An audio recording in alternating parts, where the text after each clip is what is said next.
Reka nkusuze kandi nkwifurize kugira ibihe byiza wo gukunda amakuru n'ibiganiro bitambuka hano kuri Iris Rwanda TV. Twizere ko umeze neza, niba utameze neza kandi ihangane, muri ubu buzima niko bigenda. Uyu munsi biba byanze ariko ejo bishobora kuba byakunda. Ni paje y'amakuru agezweho hano kuri Iris Rwanda TV, aho kuri iyi nshuro tugiye kwibanda ku makuru avugwa mu karere. Turahera i Bujumbura mu gihugu cy'i Burundi. Ubwoba ni bwose nyuma y'urupfu rw'umwana ufite ibimenyetso bya Ebola. Ndaza kukubwira byinshi kuri iyi nkuru, aho i Bujumbura abantu bagize ubwoba. I Bujumbura ni hafi y'u Rwanda, bivuze ko i Bujumbura baramutse barwaje Ebola bisobanuye ko no mu Rwanda rwose byaba bisaba kwirinda cyane. Muri Repubulika Iharanira Demokarasi ya Kongo, SADC yamaganye M23 isezeranya ibikorwa byo kuyihashya. Ni mu gihe cyo kandi muri icyo gihugu n'ubundi inyeshyamba za M23 zafashe utundi duce tubiri twegereye Kivu y'Amajyepfo. Ni mu gihe turaza kuyasoreza mu gihugu cya Kenya, aho abishwe n'imvura ikabije imaze iminsi yibasiye Kenya bamaze kuba abarenga 228.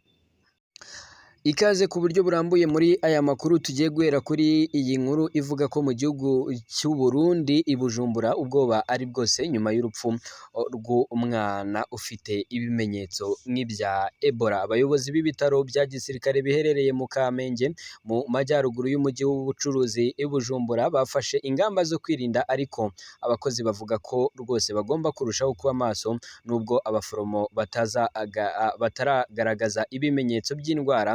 Ni nyuma y'uko umwana apfuye kuwa kane itariki ya 2 Mata azize indwara bikekwa ko ari icyorezo cya Ebola. Umurwayi yari hagati y'imyaka 7 ndetse n'8, yakomokaga mu gihugu cy'abaturanyi cya Kongo, nk'uko amakuru y'ubuvuzi ava mu bitaro bya gisirikare bya Kamenge agera ku kinyamakuru CEOS Media Burundi dukesha iyi nkuru. Avuga ko yapfuye akimara kwinjira muri ibi bitaro. Ibimenyetso umukobwa muto yerekanye byari ukuva amaraso mu mazuru no mu kibuno, niyo mpamvu abarundi bagize ubwoba. Umurwayi yakiriwe mu ndembe aho bavurira abana, nibura abantu 5 barimo abaforomo begeranye nawe bashyizwe mu kato, ndetse rwose amasaha make inyubako zirimo ishami bireba hamwe n'abahahegereye hose hahise hashyirwa mu kato, ndetse harasukurwa kugira ngo bitaba ari Ebola maze abari bahatuye ndetse n'abandi bahakorera umunsi ku munsi bakandura. Nk'uko bitangazwa ni ikinyamakuru tugarutseho haruguru, abantu bivugwa bohererejwe mu rugo ndetse ibizamini bikaba byarakozwe, ariko ibisubizo birategerejwe, by'umwihariko kuwa 2 nibwo ibisubizo biraza kuba bisohoka. Uyu ni uwavuganye n'ikinyamakuru wavugaga ko rwose abantu bavugwa boherejwe mu rugo ndetse ibizamini bikaba bigomba gutangwa ku munsi wo kuwa 2. Umuforomokazi avuga ko nyina wa nyakwigendera arimo kwitabwaho.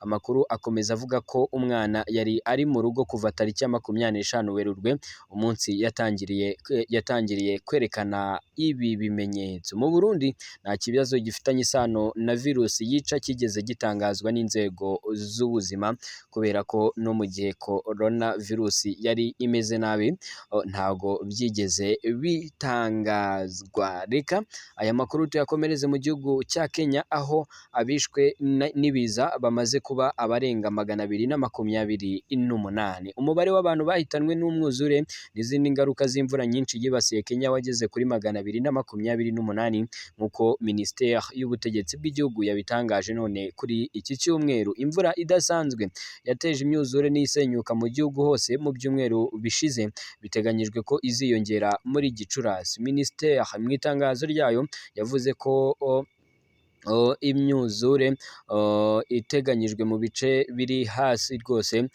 ndetse hafi y'inkombe, ndetse rwose abaturage bakaba basabwa kwirinda. Abatuye hejuru mu misozi bose ngo bagomba kwirinda, kubera ko muri iki gihugu cya Kenya ngo imvura igomba kuba ikomeza cyane. Imyuzure yasenye amazu, imihanda, ibiraro n'ibindi bikorwa remezo muri iki gihugu gikize kurusha ibindi muri Afurika y'Iburasirazuba. Minisiteri yavuze ko byibuze abantu 164 bakomerekejwe n'iki kiza, mu gihe abarenga ibihumbi 212,630 bavanywe mu byabo n'ibi biza. Reka Aya makuru tuyakomereze mu gihugu cya Kongo ari naho turaza rwose kuyasoreza.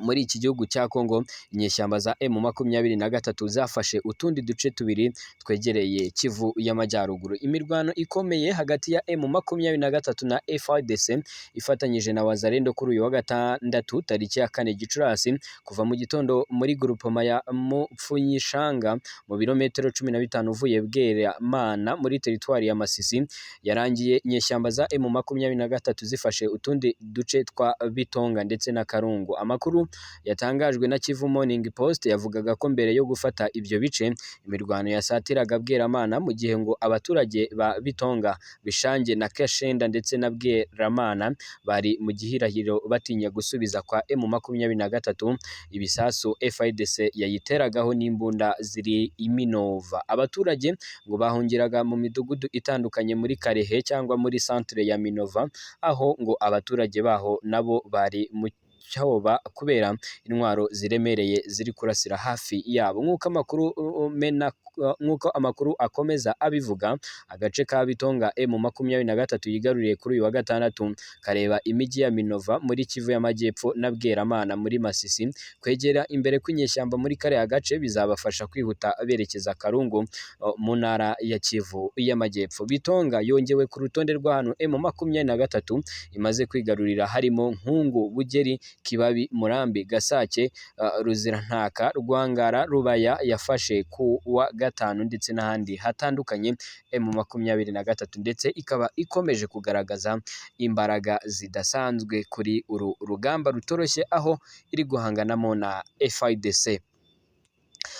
N'ubundi muri iki gihugu reka tuyasoze tuvuga ko SADC yamaganye M23 isezeranya ibikorwa byo kuyihashya. Umuryango w'iterambere ry'ibihugu byo muri Afurika y'Amajyepfo SADC watangaje ko wamaganye byimazeyo ibitero by'inyeshyamba M23 byibasiye inkambi ya Mugunga y'abavanywe mu byabo ku itariki ya 3 Gicurasi 2024 i Goma, bikaba byarateje urupfu rw'abasivili nibura 16 bikomeretsa abasivili bagera kuri 30 nk'uko bigaragara mu itangazo ryashyizwe ahagaragara kuri iki cyumweru tariki ya 5 Gicurasi 2024. Iri tangazo rivuga ko ubutumwa bwa SADC muri Repubulika Iharanira Demokarasi ya Kongo bwemeje ko ibyo bitero byagize ingaruka ku baturage b'inzirakarengane, abenshi muri bo bakaba ari abagore n'abana. Kwibasira nkana abaturage b'inzirakarengane ni ukurenga ku mugaragaro amategeko mpuzamahanga arengera ikiremwa muntu n'amategeko agenga uburenganzira bwa muntu. SADC